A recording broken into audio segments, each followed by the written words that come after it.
Coming up on Michigan Replay, the Wolverines close out the home schedule in style by beating Wisconsin. We'll have the highlights. We'll also talk with John Navarre and his long and winding road to quarterback respect. And we'll scout the Buckeyes of Ohio State as we get ready for the traditional finale. All that and more coming up next.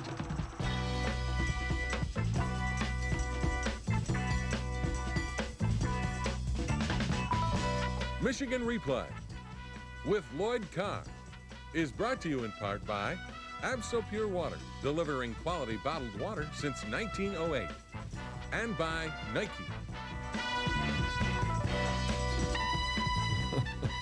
Hello, everybody, and welcome to Michigan Replay. Well, how about those Wolverines on Saturday, a 21-14 win over Wisconsin? You beat the Badgers. Jim, I want to say you look a lot better than you did in last week's show. Well, thank you very much. So do you. We were doing it at 4 in the morning, okay? Yeah, we both look better. Yeah.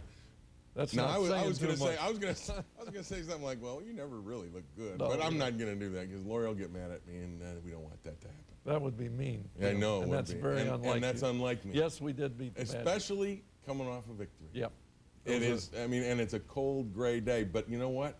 It was a beauty because it's November football, and that's the kind of football I like. Oh, it was cold out there, and I'm really pleased, really happy our seniors got an opportunity to go play their last game in Michigan Stadium and leave with a winning taste in their mouth. And the thing about this game is you started off like a house fire, which is like you like to do that at home in a tough game.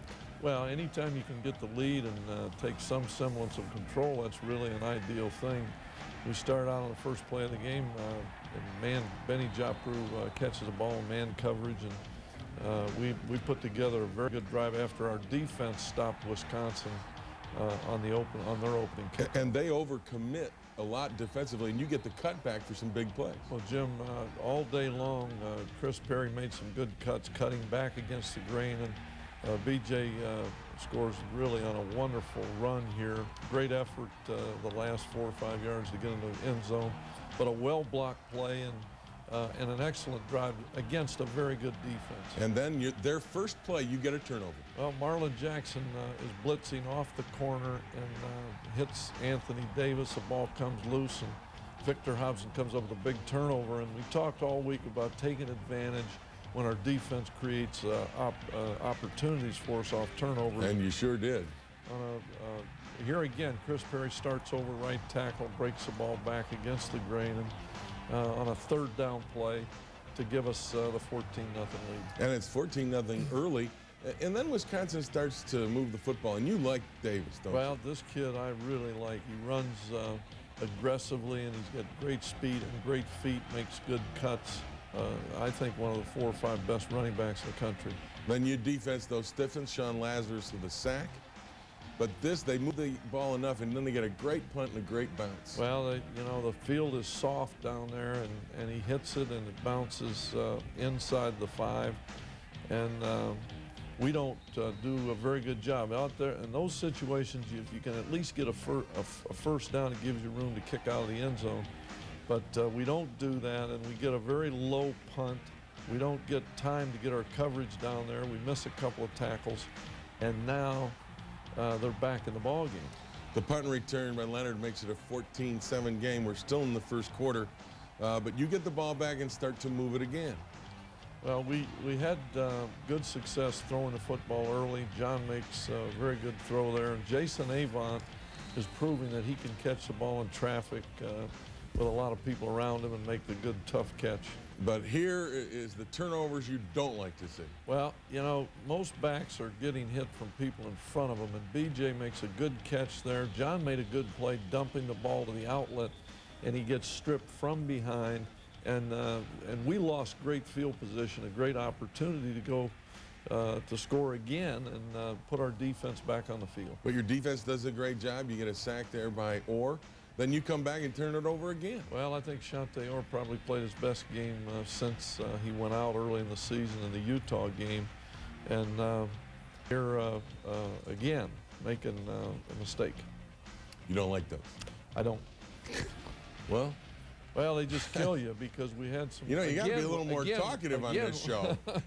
Well, again, we had good field position, and the problem that Bollinger gives you, they run the option, and he's a very athletic guy.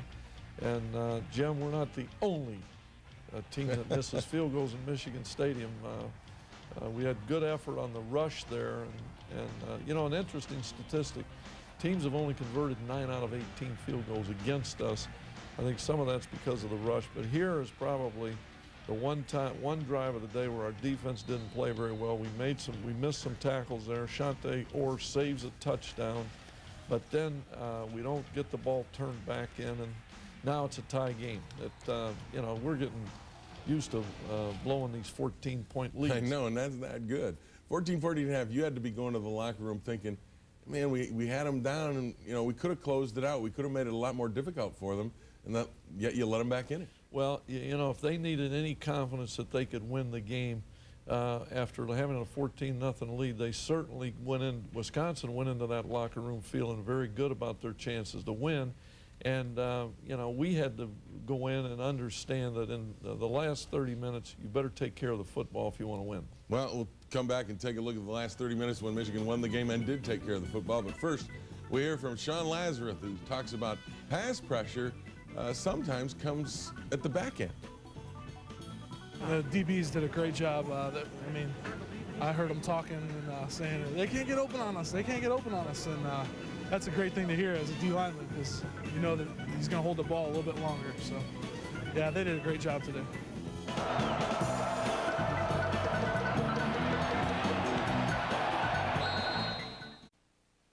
Now the Les Stanford Chevrolet locker room report. Yeah, that's the way it be. You know, sometimes, like, if you don't get a chance to go on defense, you know, you're on the sideline, you ain't got nothing else to do but special teams. And every time we step on that pad, I tell my boys in there, I'm like, we all we got. And that's the way it is. You know, don't nobody believe in us but us, you know, the whole team. So we just do our thing. Coming out at halftime, it was a 14-14 game, and they got the ball first. And I thought it was critical, both the first possession for you defensively and offensively. And I think your team really responded. Well, they did, and we talked at the intermission. Our defense had to continue to play great because it's tough sledding against 9 men up there, and we weren't throwing the football very well. Well, this turns out to be the game-winning drive. That's a big pass to Edwards on a 3rd and 5. 16 plays, over 8 minutes on this drive, longest of the year. Jim, I think it was really the best drive of the year because we didn't get any big plays in the drive. We had to execute on 3rd down. We mixed the run and the pass, I thought, very good, but the execution was really well. And Chris Perry here on a misdirection play picks up the 1st down. That's probably the longest play of the drive. And the thing is, it's nice you're bouncing Askew and Perry in there, kind of giving them a little change of pace. Yep, and on a 3rd down, Terry called the draw play, and BJ cut it back, and so we're down in there with a chance to put some points on the board. Here you are on a 3rd and 3, big play. Well, John again got good pressure. He stood in the pocket, found Braylon, and Braylon made a very good effort to get that ball across the plane for 7 points and the lead. And 21-14, and it's still in the 3rd quarter. And what a play by Victor Hobson. Well, Shante Orr made a play like that earlier in the year, but Victor Hobson's having a great year, Jim. Been a great leader and playing like you want a senior to play. One of the things, again, disappointing here, you turned the ball over. Well, John got hit as he released the ball, but you know, we're in great field position there, and that's a mistake we cannot make because we lose an opportunity really to take control of the game with a 10-point lead. And this is where your defense really steps up, I think, because Wisconsin had good field position and did move the ball some. Well, you know, Bollinger is a guy that here run the quarterback draw. They keep him on the roll. But, yeah, our defense, I thought, played their best game of the year.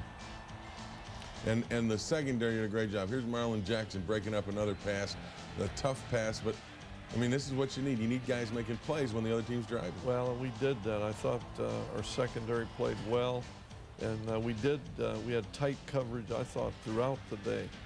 This is a good run out of your own end because you didn't want to kick from back in your own end zone. And Perry gets you some breathing room. Well, that's exactly what we talked about earlier. We did something that we couldn't do earlier, and that gave us great field position, at least to kick the ball from. And Adam Finley hits probably his best punt of the day. But Jim, one of the things that is a concern is that there were too many, our punt coverage team allowed some returns on Saturday that we've got to eliminate this week. This is getting right down near the end of the ball game, maybe their last gasp to win. Here's a 3rd and 10 play. Good play by Marcus Curry. Well, he got beat, Jim, but the one thing he did when he realized he was beat, he turned to chase the ball down and didn't look back. And fortunately for us, they dropped the football. And 4th and 10, incomplete pass. Jim Herman made a nice call, only rushing 3 and covering with 8, and I think caught Bollinger off guard. Well, I think so. And he had a lot of people around. You got a lot more people out back there to give underneath coverage. And he threw the ball over his head, and we got football, and all we got to do is run out the clock to win the game. And a big play here from Chris Perry to really close it out. Takes you down inside the 20. But at that point, they've used all their timeouts. You go to a knee and close the game out. Well, it's a hard-fought football game, Jim. We've had. Well, that's Big Ten football. Well, that's what you want in November, It right? is, but you know, Barry Alvarez. Some coaches are hard-nosed, and others are. You know, everybody has their own philosophy. But when you play Wisconsin, you know you're going to play against an overloaded defense that's going to really come after the run, and offensively, you're going to have to stop the run. And I thought. Our defense did a great job of keeping them out of the end zone. Coming out of this game, as you go head to Ohio State next week, the two things I think you don't want to turn the ball over like you did, and then some special teams. You alluded to it during the highlights. Your punt coverage units, those are the kind of things that you want to get cleaned up before you go into Ohio State. Well, you know, you're always battling some kind of problems, and of course, our turnover ratio has been outstanding. But it certainly wasn't good enough on Saturday. And of course, the other thing is you've got to win the kicking game. And Ohio State has a great kicking game, but we've got to do a better job covering punts. And you're getting healthy, too, as you get near the end of the year. You saw Cato June back in there. Stenovich was able to play if he wanted to. Yep. It was great to have Cato back. And of course, Stenovich is ready to go. So. We're healthy as we could be, except maybe at the linebacker position. All right, when we come back, we will meet John Navarre up close and personal. But first, we hear from Chris Perry, who says, you got to run to win. We had to come out there and run the ball. We knew they had a lot of momentum going into halftime. So, wanted to take that away when the offense got on the field. And that's what we tried to do by running a lot of time off the clock and being real efficient with our offense.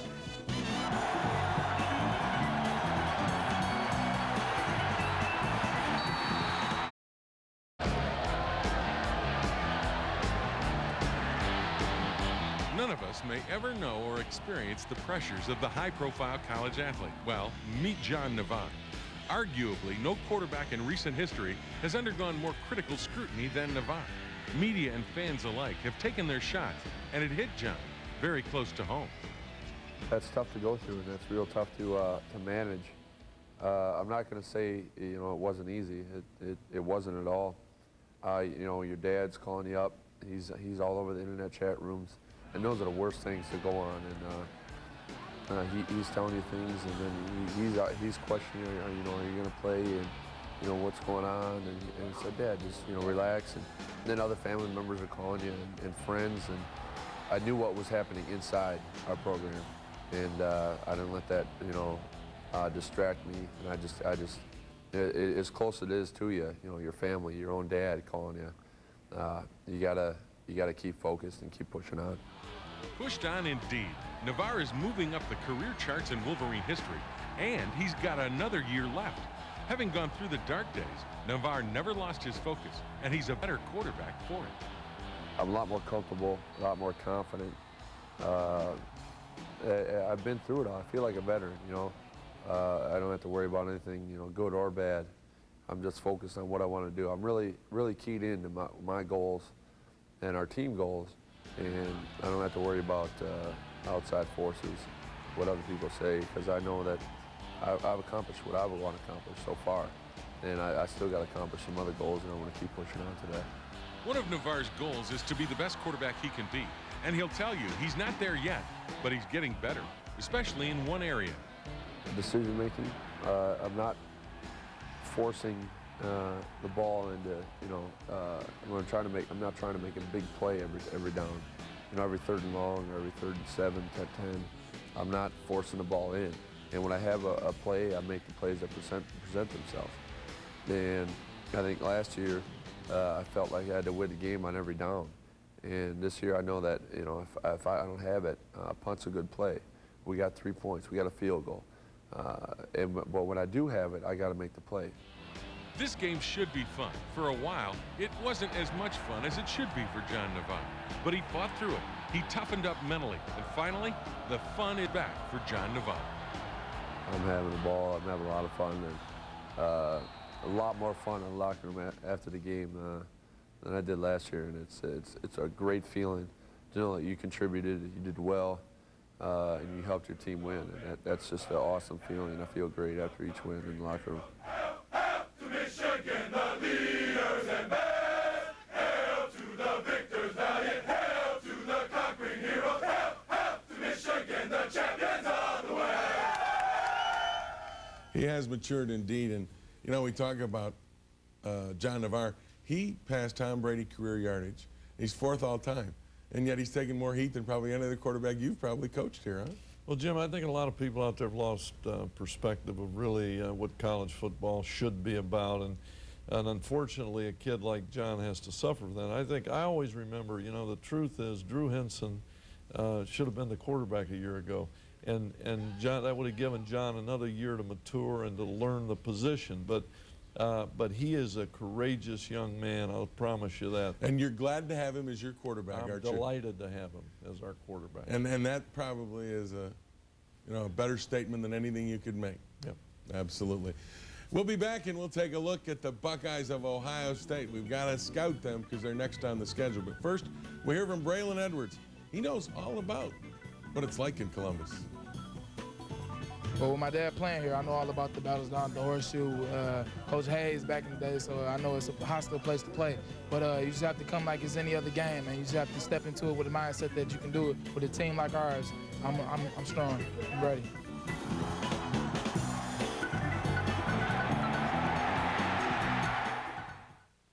Now, the Les Stanford Chevrolet Locker Room Report.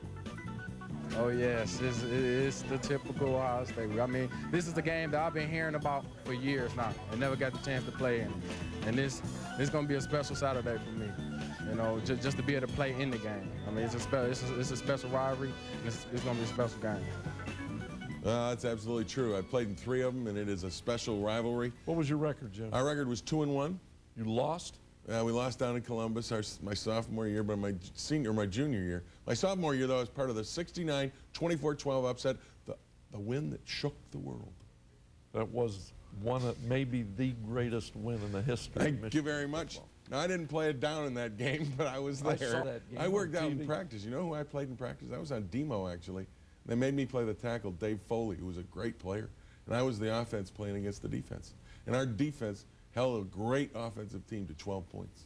Well, Jim, that whole series there from 69 to 79, Woody and Bo, I was a high school coach for most of those years. And, you know, I don't think there was ever in all that time a day that was as special as the Michigan-Ohio State. I agree with you. It was always a college football playing Saturday. You had to tune in. Yep. You had Michigan-Ohio State at noon, and you had USC-UCLA at night. And Ohio State still retains that, even though there's been changes. This is a good football team, very fundamental and very sound. Well, they've got probably as good a defense, maybe as they've ever had at Ohio State. Tremendously talented team. Jim Tressel's done a wonderful job, and right now they're operating on all cylinders. Well, and Krenzel is a guy that just finds a way to get things done, the quarterback, and here's his big receiver, Michael Jenkins. Well, Craig's from the east side of Detroit here, and he's done a great job there, and Michael Jenkins, a big play receiver. And the other guy is Claret, their tailback, and he's been hurt a little bit, but he'll be ready for you. But if he isn't there, you'll have Lydell Ross, which will show coming up. Jim, before Claret got hurt, a lot of people were supporting him for the Heisman Trophy, and of course Ross played a great role a year ago and is an outstanding back. And here's their two-way threat, Chris Gamble. Well, Gamble won the Ohio State game with this interception return for a touchdown. A guy that was playing receiver, now he's playing both ways, and has really solidified their pass game. And here's what you're talking about defensively. Michael Doss, one of the best safeties in the country. Linebacker Matt Wilhelm. Well, I think Doss should win the Thorpe Award. That's my vote if I had one, because he's a hard-hitting, great blitzer, great football player, and Wilhelm's having a great senior year. Okay, this is a great defensive team. Is this one of those where offensively they struggle a little, they haven't moved the ball enough, but defense wins football games, and this is where your offense has to really come through? Well, Jim, Ohio State has a great kicking game and a great defense and an offensive football team that is going to run the football and make you stop the football. And, you know, so our challenge is to, we're going to have to stop the run first, because they can run the football. But some way we got to find a way not to give them the ball at the short end of the field, the kicking game, but we've got to be able to move the football, put some points on the board. Sounds like Ohio State, Michigan from ages past. Well, it should be a great one. It should be. We don't want you to miss any of it, so tune in right here next week for Michigan Replay, and we'll have Michigan, Ohio State in the year 2002. Michigan Replay with Lloyd Carr is brought to you in part by The Joy of Pepsi and by Big Boy Restaurants, home of the original Big Boy double-decker hamburger.